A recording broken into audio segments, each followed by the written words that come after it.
गुरुजी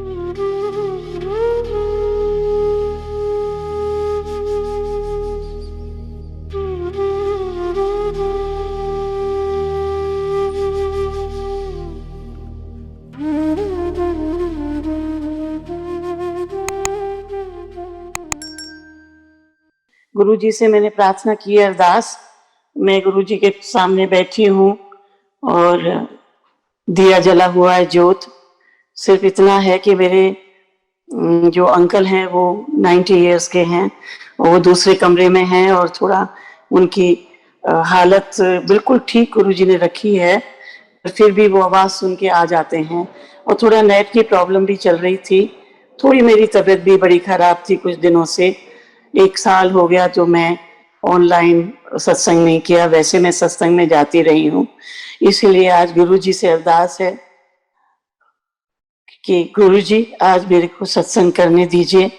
मैं आज सुबह ही बोल रही थी कि गुरुजी ना मैं सत्संग में जा पा रही हूँ अंकल की वजह से, और मुझे सत्संग मुझे करना है, बस मेरे को कुछ नहीं चाहिए, आपका प्यार चाहिए जो आप हमेशा देते आए हैं 1999 से, और वही मुझे अरदास चाहिए कि मैं सिर्फ आपको भूलूं ना।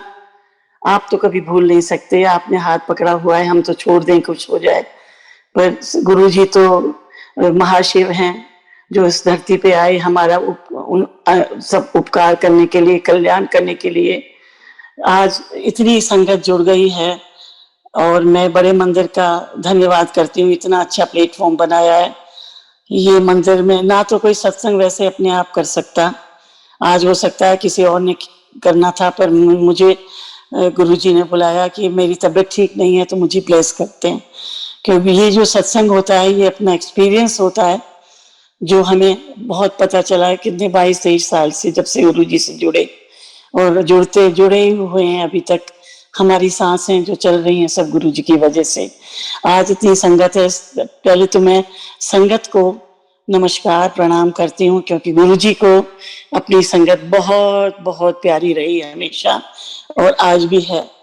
गुरुजी ने समाधि जरूर ली है, वो इतना कल्याण करने के लिए आए कि अपने शरीर पे इतना उन्होंने दुख झेला होगा, वो हम आज पता करते हैं कि कितने लोगों के चमत्कार किए, कैंसर ठीक किए, किसी का कुछ ठीक किया, इतनी इतनी बड़ी बीमारियां। मैं ये नहीं कहती संगत जी कि गुरुजी से जुड़ने के बाद दुख नहीं आते, गुरुजी हमारे को रास्ता दिखाते हैं, और गुरुजी को जुड़ के जो पूर्ण गुरु हमें मिले हैं, महाशिव जो मिले हैं, उसको व्याख्यान करना शब्दों में तो बहुत मुश्किल है। आदमी फील कर सकता है, और धीरे धीरे धीरे धीरे आपको मालूम है कितनी संगत बढ़ गई है। गुरुजी से जो डायरेक्ट कनेक्शन है वो इतनी आसानी से नहीं मिलता, धीरे धीरे धीरे धीरे गुरुजी अपने पास बुलाते हैं। उनकी भक्ति करने से, उनके मंत्र जाप करने से, उनकी वड़ाइयाँ करने से लोग कहते हैं कि एक ही सत्संग बार बार होता है। आज मैंने कुणाल ओपी अंकल और विक्रम को बोला था कि मैं वही सत्संग सुनाऊं, तो बहुत नई संगत भी है वो सुनना चाहेगी, तो गुरुजी ये नहीं कहते थे, गुरुजी कहते थे जितनी बार वही सत्संग सुनोगे तो पता नहीं कितने आंसर मिलेंगे। तो मैं अपना सत्संग शुरू करना चाहती हूँ। मैं थोड़ी कोई गलती हो तो मुझे माफ करिएगा। मैं यहाँ बैठी हूँ, मेरे से जो भी गुरुजी बुलवाएंगे मैं वही करूँगी। मेरी फैमिली, अब तो मैं गुरु परिवार की फैमिली हूँ, पर मैं पहले क्या अभी भी मैं आर्मी से बिलोंग करती हूँ। ये इसलिए कि नई संगत को पता चले कि गुरुजी कितने चमत्कार करते हैं और कितने उनमें पावर है, कितनी शक्ति है, और वो पूर्ण गुरु हैं, महादेव हैं, महाशिव हैं, सारे ब्रह्मांड के मालिक। सो इसलिए गुरुजी की ऐसे आर्मी की फैमिली जिसमें मेरे बच्चे दामाद सभी आर्मी के, हस्बैंड भी मेरे से 10 साल बड़े हैं, 90 इयर्स के हैं, और गुरुजी ने उनको अच्छा रखा हुआ, चलते फिरते हैं। थोड़ा डिप्रेशन में हो जाते हैं कि मैं ऐसा क्यों हो गया, और बहुत प्यार करते हैं, गुरुजी ने उनको भी बहुत प्यार दिया। सो मैं शुरुआत में करती हूँ कि कैसे मैं गुरुजी से मिली।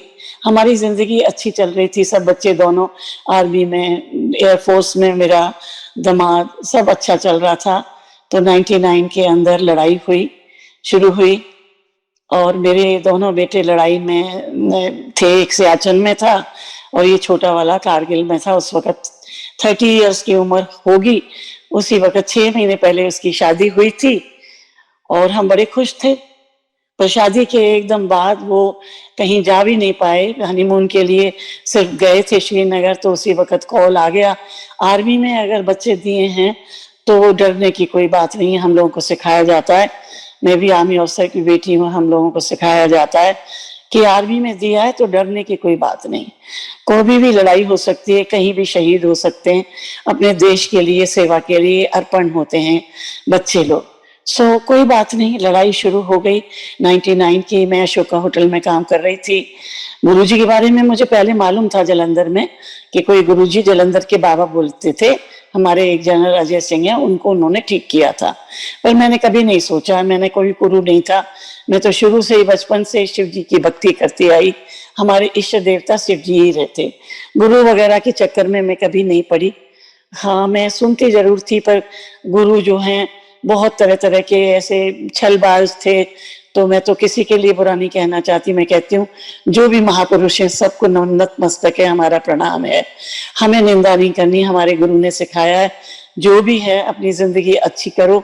हमेशा कहते थे ऐश करो, तो क्यों जब ऐश कराई। गुरु जी जिंदगी भी देते थे, जिंदगी मुझे भी दी, मेरे हस्बैंड को दी।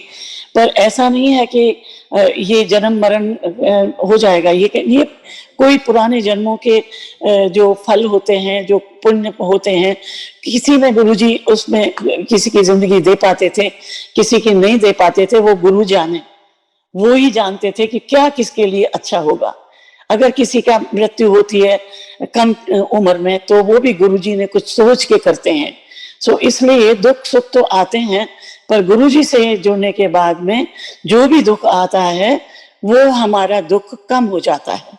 90% कहते थे गुरुजी मैं ले लेता हूँ, 10% हमें भुगतना पड़ता है। आप सोचो कि हम 10% में भी घबरा जाते हैं। आज गुरुजी मुझसे यही जो बुलवा रहे हैं कि हे संगत जी, आप बहुत प्यारे हैं, आप गुरुजी से जुड़े रहिए, उन्हें प्यार करते रहिए। गुरुजी को कुछ नहीं चाहिए, कोई दिखावा नहीं चाहिए। गुरुजी हमेशा कहते थे मैं बहुत ही प्रैक्टिकल गुरु हूँ, है ना, तुम्हें पता ही नहीं कि मैं कौन हूँ। हमें पता ही नहीं चला, हमें लगता है महापुरुष में शक्ति है। पर मुझे पता चल गया था कि मुझे बहुत दफा उनके रूप में जब मैं एम्पायर स्टेट गई तो शिव जी के दर्शन हुए जटाधारी, और उनके शब्द सुन के उनमें ही आंसर मिलता था। अब मैं थोड़ी सी आपको संगत जी मैं कहानी सुनाती हूँ। 99 में मैं ड्यूटी कर रही थी, मेरे हस्बैंड रिटायर हो गए थे। तो उन्होंने मुझे फोन किया कि तुम जल्दी आओ। जो मेरे बेटे को छोटू बोलते हैं, कैप्टन था उस वक्त 30 साल का, कि वो कारगिल में घायल हो गया। पहला ऑफिसर है जो गिरा है, उसके साथ 10-15 और भी सिपाही गिर गए पहाड़ी से। और वो जो पाकिस्तानी है उन्होंने ना बॉम्ब चलाने शुरू कर दिए थे, क्योंकि वो ऊंचाई में थे, उनको थोड़ा फायदा था कारगिल की पहाड़ी पे।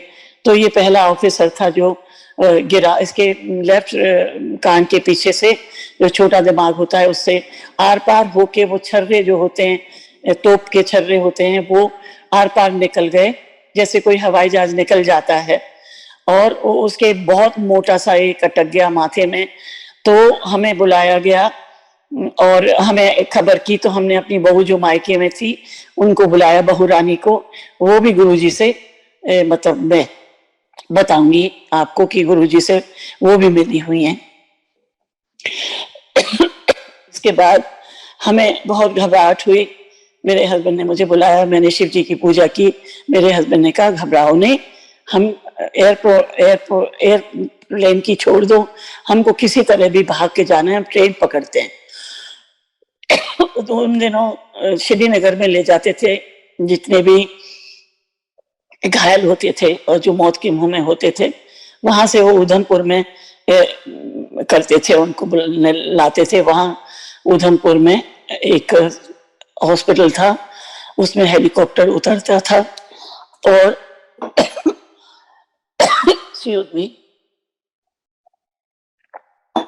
हेलीकॉप्टर उतरता था और वहां से जाने कितने लोग शहीद हो गए। मेरा बेटा भी वहाँ आया, हम लोग पहुँच गए। हमें बताया गया कि डॉक्टर बुला रहे हैं आपको। 2 बजे पहुँचे रात को, डॉक्टर ने कहा हमने ऑपरेशन कर दिया है। He was almost dead, he was on DLI ये लिस्ट पे था, बहुत ही क्रिटिकल। और हमने कहा कि क्या हालत है उसकी, जिंदा रहने की उम्मीद? कहते हैं हमने ऑपरेशन कर दिया पर को होश नहीं आया, हमने जितना रिपेयर करना था कर दिया, बीच में भी उसके टुकड़े पड़े हुए हैं, पूरा ओपन नहीं कर सकते। उन्होंने लेफ्ट में रिपेयर कर दिया ब्रेन, और जो माथे पे जो अटका था उसको निकाल दिया। उसके अंदर एक पतली सी नली लगाई, जो हम गए तो वो उसको सिस्टर सिरिंज से खून निकल रहा था, वो कटोरियां भर भर के निकालते थे जिससे कि ब्रेन के अंदर ब्लड ना रहे, नहीं तो मर जाएगा। तो इस तरीके से उन्होंने कहा हमने ऑपरेशन अब सक्सेसफुल हुआ है, पर वो कोमा में चला गया है। अब भगवान से प्रार्थना करिए कि वो जब उठे तो पैरालिसिस ना हुई हो, वो उठे तो उसकी आंख से देख पाए और वो चल पाए। हम कुछ नहीं कह सकते, हमने अपना काम पूरा किया है, हम पूरा ओपन नहीं कर सकते, इसलिए आप भगवान की प्रार्थना करें। हमने हिम्मत रखी, थोड़ी रोई मैं, कोई बात नहीं, हमको एक मैस में ठहरा दिया गया। वहाँ अपने हमने शिव जी की लगे और कर दी, तब गुरु जी को नहीं जानती थी, और हमने अखंड दिया लगा दिया, घी मंगाया, घी डलाया, बहू भी हमारे साथ थी। मैं बस रोज सुबह सूर्य को प्रणाम करती थी, तो मैं कहती थी हे सूरज भगवान, मेरे बेटे को उठा दो, उसको जिंदगी दो, आंखों से दिखाओ, पैर हाथों से चलाओ और उसको जिंदगी दो मेरे सूरज भगवान। में यही प्रार्थना करती थी। मैं कहती सूर्य देवता सुनते हैं, शिव जी भगवान को बोलती थी, माता रानी वैष्णो को बोलती थी। हमारी ड्यूटी लग गई, मेरे दामाद आ गए, बड़ा बेटा आ गया, फिर बाद में उसको भी सियाचिन में बुला लिया गया लड़ाई पे। और हमारी हालत तो आप समझ सकते हैं कि क्या होगी जब डॉक्टर कहते हैं कि कोई मालूम नहीं, साल में होश आए नहीं आए, क्या होगा। होश आएगा तो आंख से तो ये देख नहीं पाएगा, क्योंकि हमने लेफ्ट आई ऑपरेशन करके उसका रिपेयर किया है, तो वो डैमेज हो गया है। तो हो सकता है कि हमने टच किया है, आई तो नहीं होगा। ऐसे हमने टू बी लिटिल शॉर्ट तो उन्होंने बस हमारी ड्यूटी लग गई। मेरे सन इन लॉ रात में ड्यूटी करते थे, बेटी दिन में करती थी, मैं दिन में रहती थी। उसका हाथ पकड़ के बस शिव चालीसा बोलती रहती थी। मैंने फिर उनको आईसीयू वालों को बोला, डॉक्टर से पूछा, वो कहते नहीं अभी इसका आंखों में कोई ब्रेन का वो नहीं हो रहा, ये यंग है इसलिए ये चल रहा है। और अपना ग्लूकोज पे था, कोई मशीन वगैरह पे तो नहीं था, ये वॉज ओके। ब्लड प्रेशर भी ठीक चल रहा था, पर कोमा में था। इस तरह से चलते रहे, टाइम चलता रहा। फिर मैंने किसी की ड्यूटी लगा के वैष्णो देवी भी गई। वैष्णो देवी जाके मैंने मन्नत मांगी, वैष्णो देवी का जो प्रसाद था उसके तकिए के नीचे रखा, शिव जी की तस्वीर नीचे रखी, शिव चालीसा नीचे रखी, और मैं उसका हाथ पकड़ के बस ओम नमः शिवाय शिवाय, क्योंकि तब तक मैं सिर्फ शिव जी को ही मानती थी और माता रानी को, तो शिव जी के मंत्र जाप करती रहती थी, नमः शिवाय करके। इस तरीके से जिंदगी चलती रही। तो हमारे कर्नल गिल हैं जो कि गुरु जी के बहुत क्लोज रहे, आज भी दिल्ली में फार्म हाउस पे हैं। तो उनको पता चला तो उन्होंने मुझे फोन किया कि मैं रेनू, आपका पता चला है, हमारे एक गुरु जी है, मैं उनको जाके बोलता हूँ, वो कुछ ना कुछ करेंगे, कोमा से निकालेंगे। मैंने कहा आप कहीं जाइए, कुछ प्रे करिए। मैं कहाँ नहीं गई, मैं अपने बेटे की ड्यूटी करके शाम को मंदिर में जाती थी। वहां उधमपुर में एक मंदिर था जिनमें 50-60 शिवलिंग थे। मैं गंगा जी का पानी निकालती थी, वहां गंगा बहती थी और वो चढ़ाती थी। और चर्च में भी गई, मैं मस्जिद में भी गई कि किसी तरह मेरे बेटे की जिंदगी मिल जाए। इस तरह कहानी चलती रही। और इसके बाद गुरुजी ने सुनी, मैं कर्नल गिल को बोला कि उनको पुत्र नु आने दे, मतलब बेटे को आने दे, पुत्र नहीं बोला, कि वो कैप्टन को आने दे तो मैं उसको ब्लेस करूंगा। तो जब उन्होंने ये बोला तो कर्नल गिल तो उनसे पहले से मिले हुए 95 से, तो उन्होंने एकदम मेरे को फोन किया कि गुरुजी ने ब्लेस किया है, वो उठेगा जरूर, क्योंकि गुरुजी ने बोला कि 2-3 महीने के अंदर वो दिल्ली आ जाएगा, ऐसा इंडिकेशन दी है।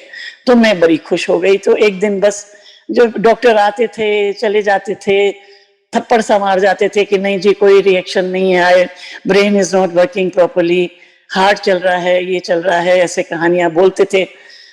इसके बाद मेरे को वैष्णो देवी जो शिव जी ने और माता पार्वती ने और देवी ने सपना दिया कि इसके नाक से खाना डलवाओ पेट में तो ये होश में आएगा। मैं गई ढूंढते ढूंढते न्यूरोसर्जन को जिसने ऑपरेशन किया, मैंने उनकी शक्ल भी नहीं याद रही।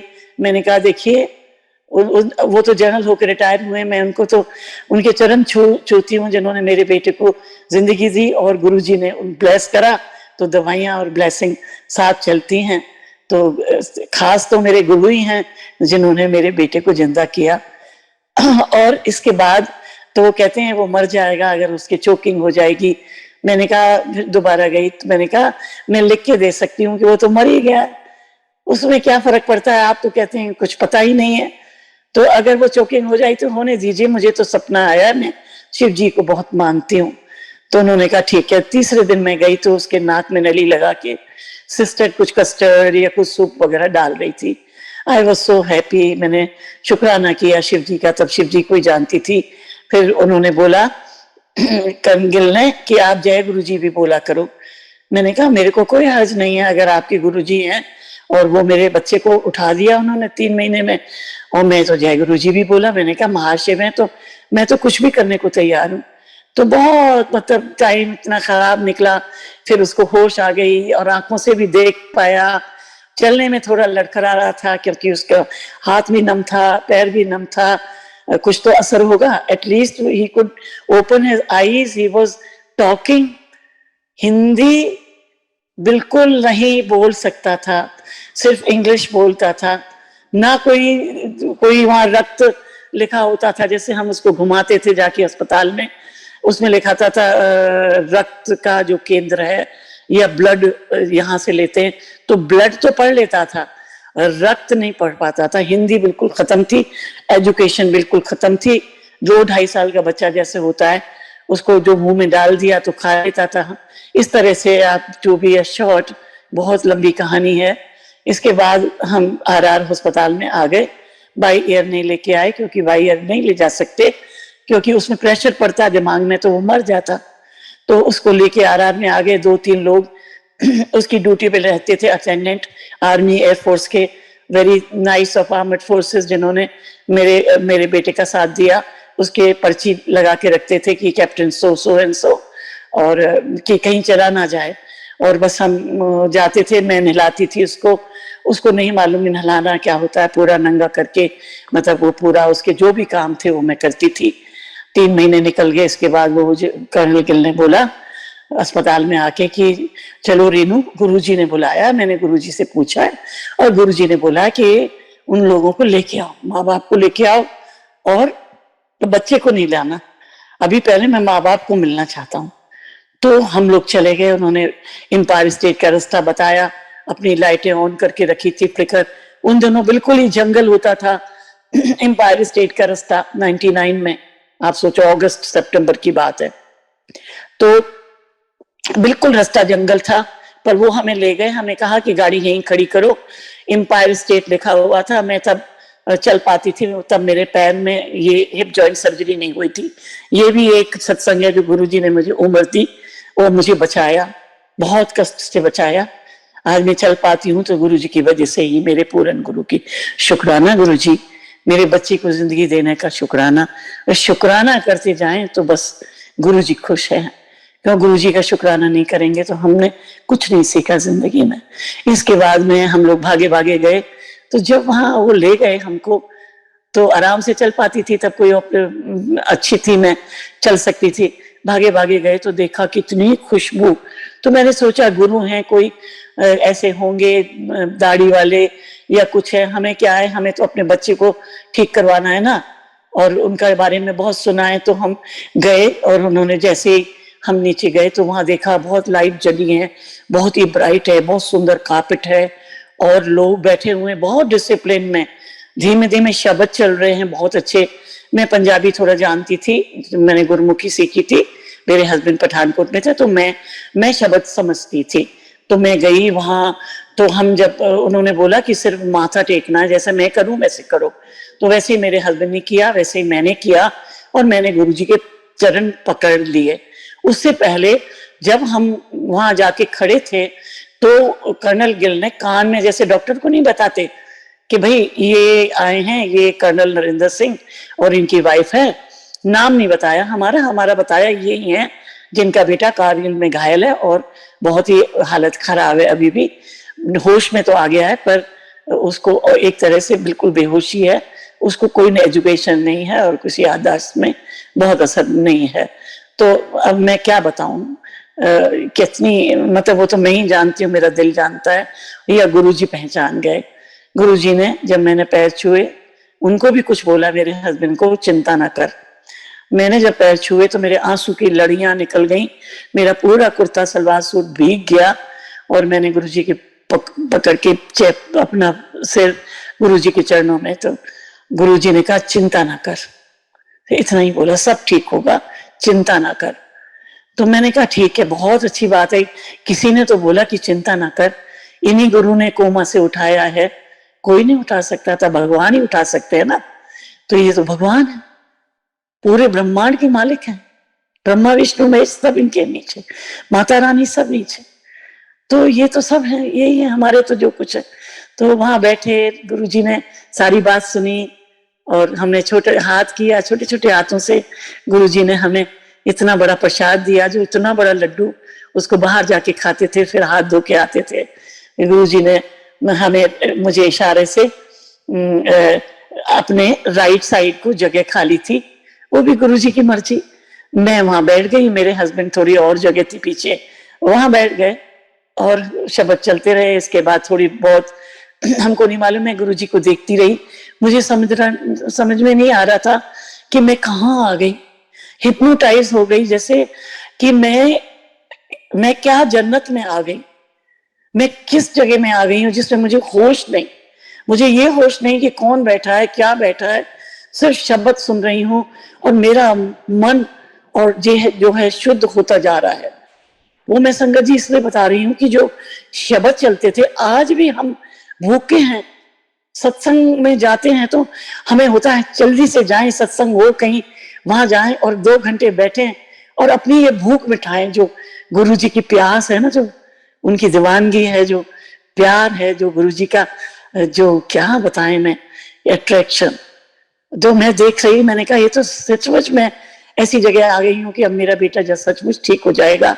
गुरुजी देखते रहे, सब फिर उन्होंने कहा आज्ञा लेनी है, आज्ञा ले, लोगों ने ली, मैं बैठी रही थोड़ी देर, फिर जैसे ही मैं गुरुजी से आज्ञा ली, कहते कि आप थोड़ी देर बैठो, ऐसे इशारा किया, तो मैंने कहा हाँ। फिर इसके बाद लोग चले गए, कुछ ही लोग थे जो पुराने थे, 5-6 लोग रहते, सेवादार थे, तो मुझे नाम करके पुकारा, रेनू आंटी इधर आओ, इशारे से किया।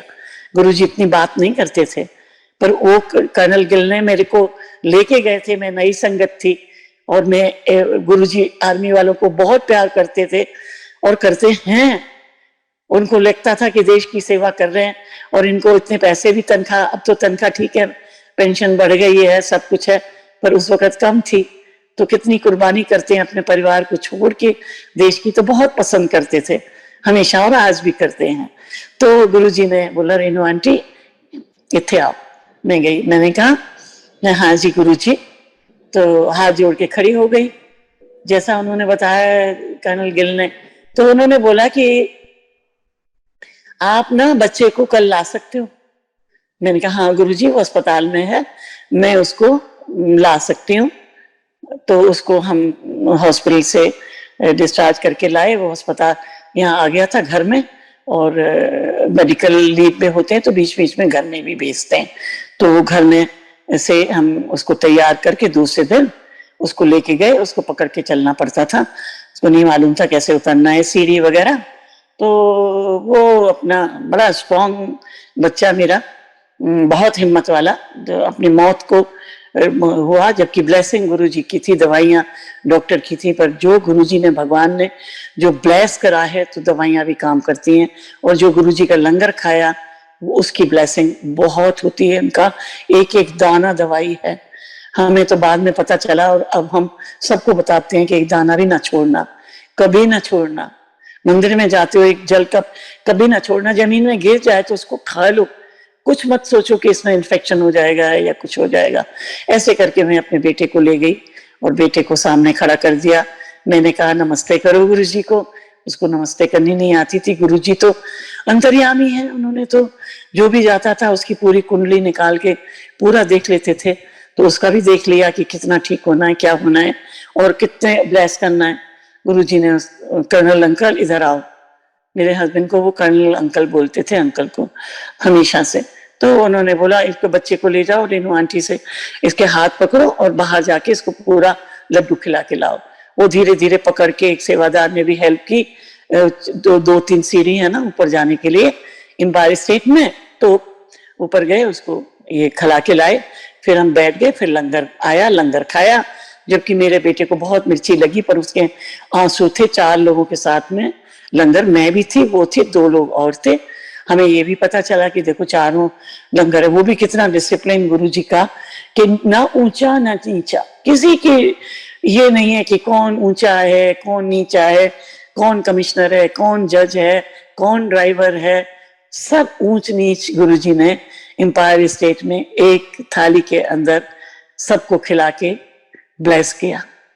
हमको बताया पुरानी संगत ने कि ये 2 रोटी बच्चे की हैं, इसको खिला दो, 2 आपकी हैं और बाकी पूरा खत्म करना है। हमने खत्म किया। बेटे ने कभी रोटी अपने हाथ से नहीं खाई, ना कभी। उसकी कमर में इतना दर्द था, उसके घुटने में इतना दर्द था। फिर पता नहीं 2 घंटे बैठा, उसने लंगर भी खाया। ये देखो गुरुजी की क्या वो है, मतलब क्या बताऊं मैं, गुरुजी की शक्ति, शक्तिमान महाशिव भगवान है। तो उन्होंने लंगर खिलाया। फिर हम खड़े होके हमने आज्ञा ली और हमें इशारे से बोल दिया कि आप लोगों ने नहीं जाना है। बस ऐसे ही बोला, ज्यादा नहीं, आपने नहीं जाना। तो हम समझ गए कि हमें बोल रहे हैं। हम बैठे रहे, थोड़ा सब लोग चले गए। पर गुरुजी ने कहा इत्थे आओ तुसी आंटी। मैं गई, मैं हाथ जोड़ा, बेटा मेरा बैठा ही हुआ था, अंकल खड़े थे। तो कहने लगे कि इस बच्चे को नहीं लाना, इसका इलाज चलने दो अस्पताल में, और मैं ब्लेस कर देता है, पैर ब्लेस कर दिया है और लंगर खा लिया है, आप आते रहो, आप आंदे रहो। उस वक्त हमें नहीं मालूम था, पूरे 7 दिन ही जाते थे हम, कोई दिन ऐसा होता होगा जो नहीं जाते। और आप एक काम करना कि जब कल आते हो तो एक बड़ा सा जग लाना, पता नहीं 1.5 लीटर 2 लीटर का जग है बहुत, और ढक्कन वाला। हम लोगों ने उसको अपना घर में छोड़ा और फिर दूसरे दिन हॉस्पिटल में कर दिया। वहाँ का इलाज चलता रहा और हॉस्पिटल वालों ने फिर उसको घर भेज दिया। 10-15 दिन घर भेजते थे, फिर हॉस्पिटल में भेजते थे, ऐसे करके उसका इलाज चलता रहा। और वो गुरुजी ने कहा उसको नहीं लाना, उसको दवाइयां चलने दो और बाकी आप आंदे रहो। ये उस वक्त हमको नहीं पता चला कि आंदे रहो का मतलब ये है कि जो बच्चा बीमार है आपका या कोई भी घर में है, तो आप माँ बाप आएंगे, वो लंगर खाएंगे, वो जब प्रसाद लेंगे, वो शब्द सुनेंगे, वो गुरुजी की ब्लेसिंग लेंगे, तो वो सारा परिवार ही ब्लेस हो जाता है। सो वो अब तो हमें मालूम है ना। सो किस तरह से हम जाते रहे। वो जो था लेके गए, दूसरे दिन तो मैं बैठी रही लेके, तो बहुत पतली आवाज में गुरुजी ने इतने प्यार से बोला, रेनू आंटी जग लाइया। मैंने कहा हाँ जी गुरुजी। मैं खुश हो गई। और मैंने बाद में कर्नल गिल से पूछा कि इनको मेरा नाम कैसे पता चला। कैसे मैंने नहीं बताया, मैं तो आपको मैम बोलता हूँ, क्योंकि वो जूनियर थे मेरे हस्बैंड सीनियर। तो वो तो कभी नहीं बोलते मिस्टर नरेंद्र सिंह, ऐसे बोलते थे। कहते मैंने नहीं बताया, ये गुरुजी को सब मालूम है कि किसका नाम क्या है। ऑफिशियल नाम रेणुका सिंह है, घर का नाम रेणु है, और मैं आज रेणु आंटी हो गई। जब भी सत्संग करती हूँ तो मैं कभी नहीं रेणुका सिंह लिखवाती, मैं कहती हूँ मेरा नाम गुरुजी ने बदल के रेणु लिखा है तो रेणु ही बोलो, मैं इसी में ब्लेस्ड हूँ। बस तो ऐसे करके वो जल को बताया उन्होंने कि इसको मांजो राख से, और रात को इसको पानी से भर दो, सुबह 1 गिलास को पिलाओ बच्चे को। हॉस्पिटल में भी है तो वहां रख दो और उसका 1 गिलास पिलाओ, बाकी को बाल्टी में डाल के इसको सिर पे डालो और नहलाओ। और ये हम करते रहे, घर में भी और अस्पताल में भी करते रहे, और हम आते रहे। और वो जल जब जब जब गुरुजी ने अपने हाथ में लिया था, मैं आपको बता रही हूँ, तो उन्होंने उसको ढक्कन को खोला, थोड़ा जल पिया और फिर कुछ उसमें जल अपना डाला, ऐसा मुझे लगा, और कुछ उसमें मंत्र वगैरह कुछ बोला, ढक्कन खोल के मुंह अपना उस जग के अंदर करा, कुछ बोल के ढक्कन बंद कर दिया और बोला कि आंटी एनु खोला नहीं, खोली ना रात में, इसको सुबह इसमें साफ करके फिर जल भरना, इसको रात भर ऐसे ही रहने दो, क्योंकि गुरुजी की ब्लेसिंग थी उसके अंदर। तो हमने वो उसको पानी अस्पताल में भी रखते रहे और घर में भी रखते रहे, उसको नहलाते रहे, और धीरे धीरे उसकी यादा हम जाते रहे गुरुजी के पास, बड़े बड़े सत्संग होते रहे, मेरे को भी सत्संग के लिए खड़ा किया। मैंने कभी एक दिन भी ये नहीं कहा कि गुरुजी मेरा बेटा कब ठीक होगा। कहते हैं ना कि मानो गुरुजी को, मांगो नहीं। तो वो गुरुजी ने ऐसी शक्ति दी हमें कि हमको तो ऐसा लगा कि बस एक दिन पे दिन वो जल प्रसाद से वो ठीक होता गया, उसकी याददाश्त आती रही, अपने आप नहाता था, अपने आप कपड़े भी चेंज करता था, जो भी थोड़ी हेल्प करते थे हम करते थे, और धीरे धीरे उसकी याददाश्त है। मेरे हस्बैंड, मैं ये नहीं कहती कि दवाइयां भी चल रही थी, गुरुजी की ब्लेसिंग चल रही थी। मेरे हस्बैंड एक रजिस्टर, अगर आपको दिखाऊं तो आपका रोना आ जाएगा, ABCD दोबारा से सिखाई, जबकि वो मैथमेटिक्स का ग्रेजुएट है, डिस्टिंक्शन होल्डर है। तो इतना इंटेलिजेंट हमेशा से रहा, आज भी है, गुरुजी की कृपा से सब ठीक हो गया। इसके बाद उसको सिखाया, और वो गुरुजी के जल प्रसाद से, जो भगवान मेरे महाशिव हैं पूर्ण गुरु, उनके जल प्रसाद से उसकी याददाश्त आई, उसका ब्रेन ठीक हुआ, और उससे वो पढ़ाई सीखता रहा। 1 2 3 महीने में ये हो गया। ऐसे दिन चलते रहे। अक्टूबर गुरुजी कहीं कहीं ले जाते थे, मंदिर ले जाते थे, कभी कहीं ले जाते थे, हम गुरुजी की शब्द सुनते थे। वहां गुरुजी कभी वो अपने स्वरूप बांटते थे छोटे से। मैं देखती थी कि सबके गले में या क्लिप में, अंकल लोगों के शर्ट में गुरुजी की छोटी सी लाल फोटो लगी हुई है, बहुत सुंदर सी। तो मैं दिल में सोच रही थी कि गुरुजी, मैंने पूछा, बड़े जन कपूर जानती थी मैं उनको, उनसे पूछा, जन कपूर ये हमको नहीं मिलेगा? कहते हाँ मिलेगा, जिस दिन गुरुजी की आज्ञा होगी तब मिलेगा। तो अगर वो मिलेगा तो आप गुरुजी वाले हो गए, आप पास हो गए। तो उस दिन थाली में रखे होते बहुत सारे, मैं बहुत खुश हुई। मैंने कहा मेरी तो गुरुजी ने सुन ली। तो मैं लाइन में खड़ी हुई, तो मैंने कहा कि मेरे घर में कोई स्वरूप नहीं है गुरुजी का, है ना। तो मैंने कहा कि आज तो मैं ना अपने घर में सारे कमरों में लगा दूंगी, मेरा बेटा ठीक हो रहा है।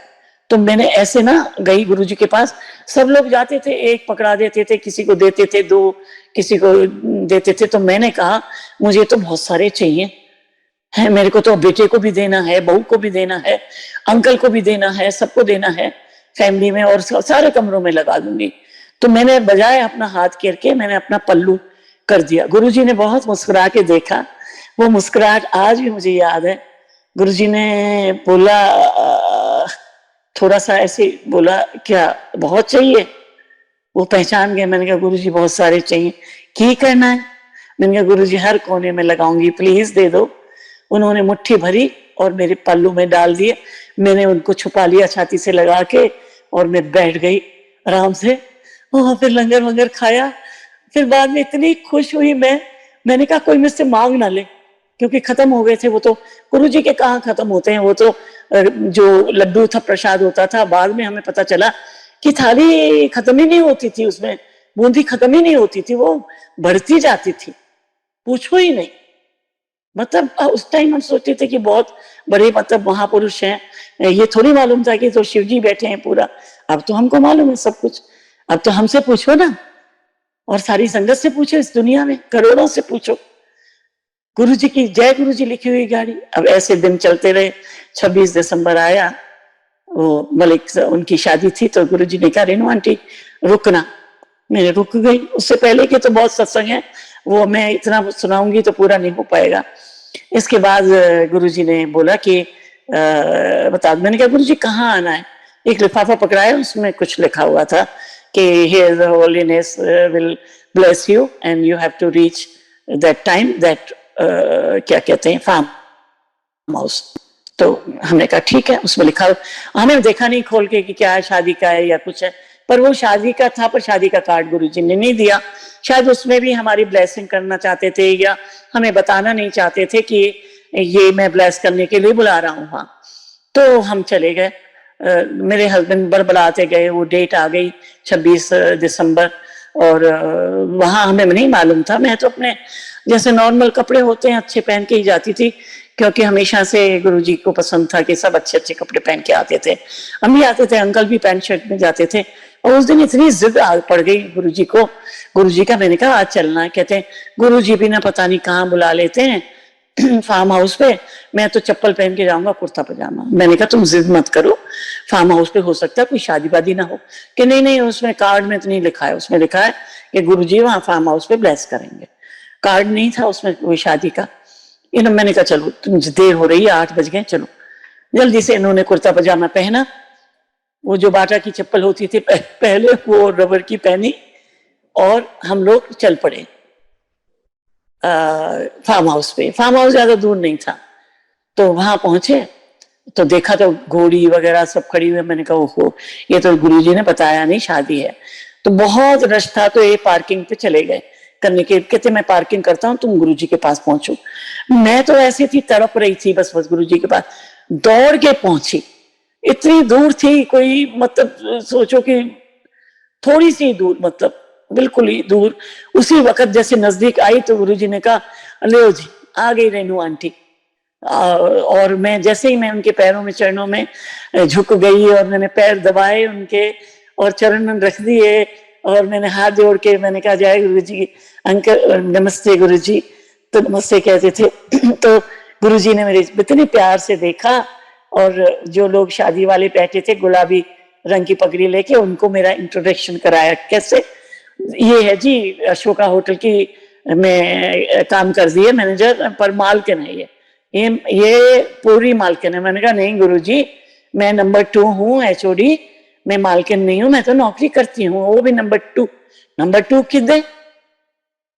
नंबर 2 तो नहीं होनी चाहिए, काम तो बहुत कर दिए, तभी तो मालकिन बोला मैंने। और गुरुजी को उस वक्त टाइम था, क्योंकि सब लोग ब्लेस करके सब चले गए थे, कुछ ही लोग वहां बैठे हुए थे, और कुछ बहुत लेट आ रहे थे, वो ब्लेस गुरुजी के माथा टेक रहे थे।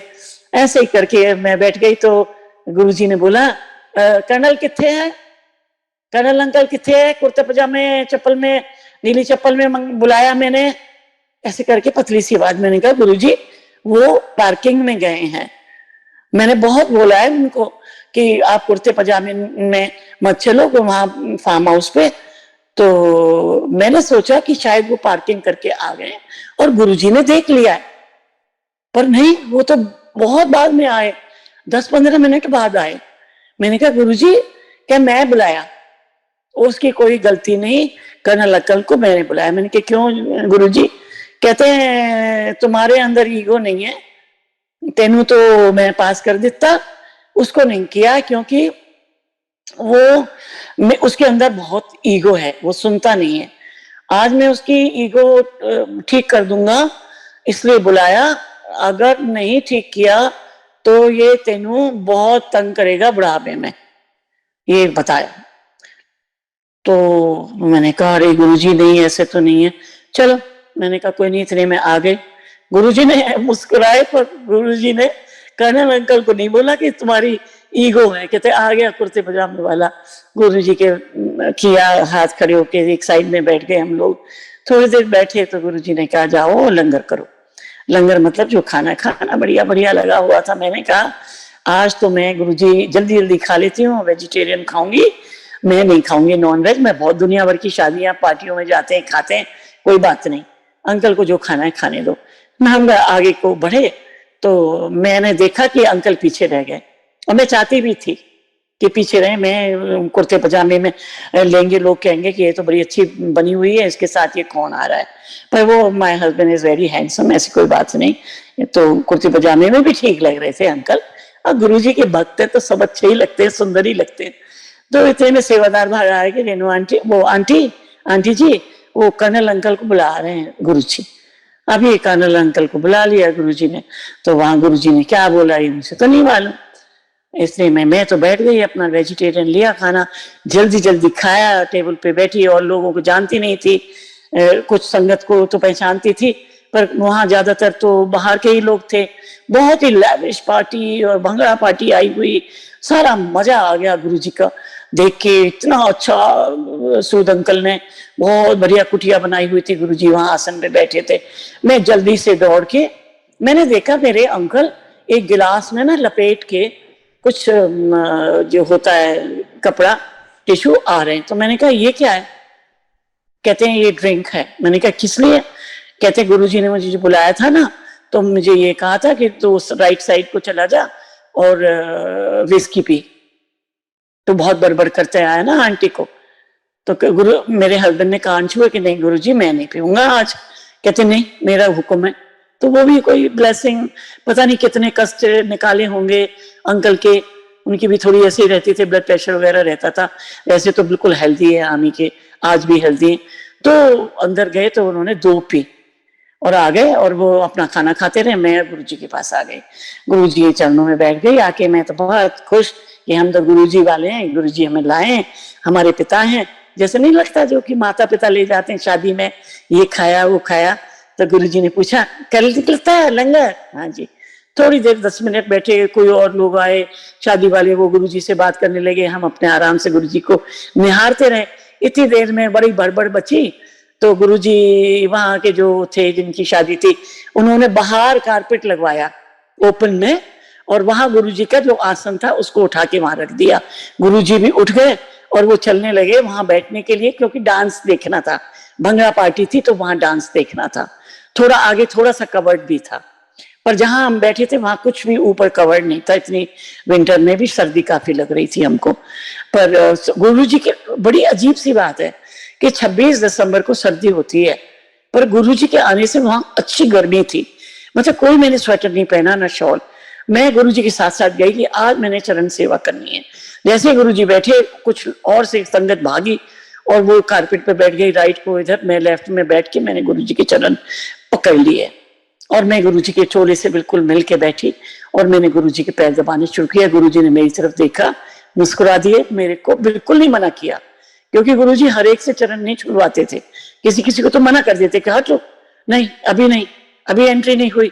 ये मैं बड़ी खुश, मैंने बड़े प्यार से, ऐसे तो मैं वहां भी एम्पायर स्टेट में भी मौका नहीं छोड़ती थी, पर यहाँ तो मुझे, मैंने बोला जब तक गुरुजी हैं तब तक मैंने नहीं छोड़ना, और मैं दूसरे पैर की तरफ भी नहीं जाऊंगी, क्योंकि उधर गई तो मेरे को तो ये चरण भी छूट जाएंगे। सो मैं दबाती रही गुरुजी के। गुरुजी प्यार से देखते रहे, कहते थक गई यहाँ? मैंने कहा नहीं गुरुजी मैं नहीं थकी। ऐसे करके भंगड़ा पार्टी आती गई। फिर जो भंगड़ा पार्टी थोड़ा पानी वानी पीने, चाय पीने जाते थे तो म्यूजिक रुकता था। तब गुरुजी ने मुझे कहा कि रेनू आंटी बच्चा कितना सही है? मैंने कहा गुरुजी बहुत सही है। अच्छा चंगा। फिर कहते हैं कि कल्याण किता। मैंने कहा गुरुजी ये क्या? कहते हैं तुम मेरे से किस लिए जुड़ी हो, फैमिली क्या चाहती है तुम्हारी? तो मैंने कहा किस बारे में? मैं भूल गई बिल्कुल। मैंने कहा कि वो क्या चाहते हैं कि ये ड्यूटी करे? मैंने कहा हाँ हाँ जी गुरुजी ये चाहते हैं मेरे हस्बैंड कि ये ड्यूटी करे, ऐसा ठीक हो जाए, ये बिस्तर में ना पड़ा रहे। गुरुजी आपसे हाथ जोड़ के विनती है कि इतना, अब तो बहुत ठीक हो रहा है और शायद ठीक हो जाएगा, क्योंकि आपकी ब्लेसिंग है, आपकी ब्लेसिंग है, वो बहुत ठीक हो गया है गुरुजी। कहते जाओ कल्याण किता। और वो अब 2000 की 1 तारीख जनवरी को ड्यूटी ज्वाइन करेगा। मैंने कहा क्या गुरुजी ड्यूटी ज्वाइन करेगा? अभी क्योंकि अभी तो उसको बहुत कुछ अभी सिखा रहे थे और बहुत कसर बाकी थी। तो गुरुजी कहते नहीं, दवाइयां चलने दो, मेरी ब्लेसिंग है, वो ड्यूटी करेगा। मैंने कहा थैंक यू। अब गुरुजी ये सोच रहे कि ये कह रही, ये सोच रही है, मैं सोच ही रही थी कि कैसे गुरुजी ये ड्यूटी करेगा, अभी तो इतना पूरा ठीक नहीं है, और कहाँ ड्यूटी करेगा, कैसे जाएगा, पंजाब में है इसके रेजिमेंट। तो गुरुजी ने कहा ना, दिल्ली में ही ड्यूटी करेगा। मेरे मन की बात पढ़ ली गुरुजी ने, और रिटायर तक ड्यूटी करेगा। मैंने कहा रिटायर तक गुरुजी करेगा?